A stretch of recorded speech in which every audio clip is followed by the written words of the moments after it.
ગુજરાતમાં સ્થાનિક સ્વરાજ્યની ચૂંટણી માટે બ્યુગલ ફૂંકાઈ ચૂક્યું છે। રાજ્યની જૂનાગઢ મહાનગરપાલિકા અને 66 નગરપાલિકાઓમાં ચૂંટણીની જાહેરાત કરવામાં આવી છે।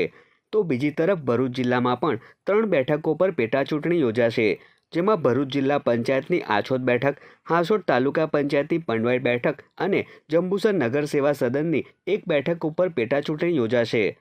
જંબુસર નગરપાલિકાના વોર્ડ નંબર 1ના ભારતીય જનતા પાર્ટીના સદસ્ય લખીબેન અરવિંદભાઈ વાઘેલા મૃત્યુ પામતા પેટા ચૂંટણી હાથ ધરવામાં આવનાર છે, જેમાં ભાજપ દ્વારા પોતાની જીતનો દાવો કરવામાં આવ્યો છે।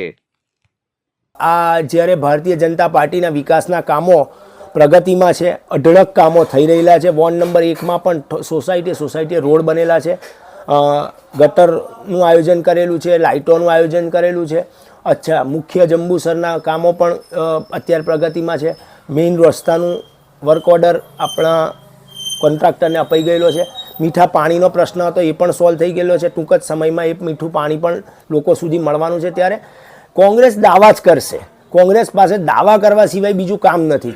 જ્યારે Bharatiya Janata party ground level પર કાર્યકરો દ્વારા ચાલનારી એક પાર્ટી છે અને ભવ્યથી અતિ ભવ્ય વિજય આ વોર્ડ નંબર 1માં પણ ફરી આપણે ભરૂચ જિલ્લાના જંબુસર નગરમાં વોર્ડ નંબર 1ને ભારતીય જનતા પાર્ટીનો ગઢ માનવામાં આવે છે।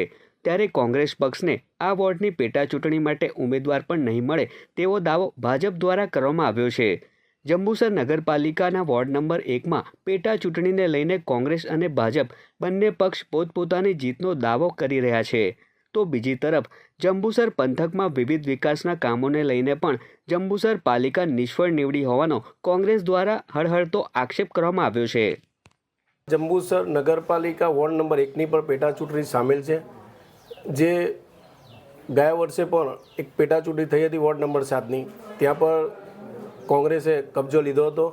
આજે જંબુસરની એવી દુર્દશા છે અને આવશ્યક સેવા આપવામાં જંબુસર નગરપાલિકા સદંતર નિષ્ફળ ગઈ છે। એ પાણીનો પ્રશ્ન હોય, ગટરનો પ્રશ્ન હોય કે ગંદકીનો પ્રશ્ન હોય કે રસ્તાઓનો પ્રશ્ન હોય, આજે દરેક વોર્ડો ખૂબ ગંભીર અને ગંદકીવાળા પરિસ્થિતિમાં છે। એટલે વોર્ડ નંબર 1ની પ્રજા પણ કોંગ્રેસના પડખે રહી અને કોંગ્રેસની સીટ આપશે એવી અમને આશા છે અને જીત નિશ્ચિત છે।